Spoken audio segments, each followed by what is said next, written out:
This week on The Brief, Google is getting back into smart glasses, Mark Zuckerberg is cloning himself, and Google Chrome gets some sweet AI skills. We'll give you some tips. 90 seconds on the clock, let's go. Remember Google Glass, one of the most public tech failures of the modern era? Well, 14 years later, Google is back with a new strategy, and it tells you everything about what they learned from round one. Instead of trying to build a mass market device, they're partnering with Gucci. Here's why.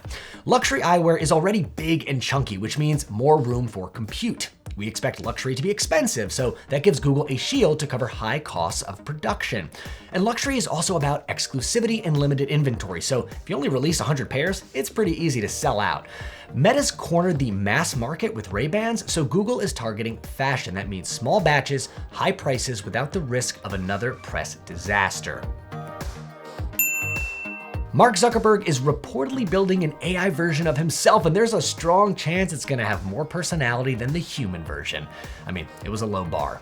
It's also a calculated move. When Elon Musk fired 90% of Twitter's staff and the platform didn't collapse, the business world took notes.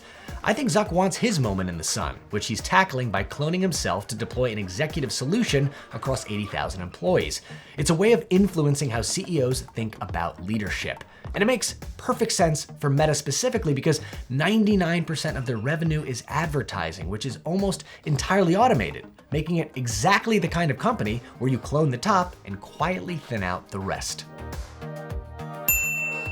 What if the AI arms race wasn't about which agent you deploy, but rather owning the AI agent that's present everywhere someone digitally travels? I'm talking about the digital door to the internet, our web browser. Google just added skills to its Chrome browser, which lets you save AI prompts as tools that follow you around the web.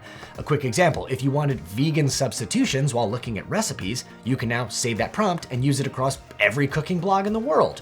Skills turns Chrome into a layer of intelligence that travels with you across every site, every search, every purchase.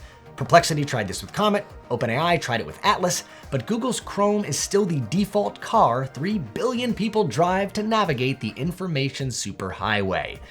Well, that's all the time that we have for the M7 Innovation Brief. Thanks for watching, and I'll see you next week.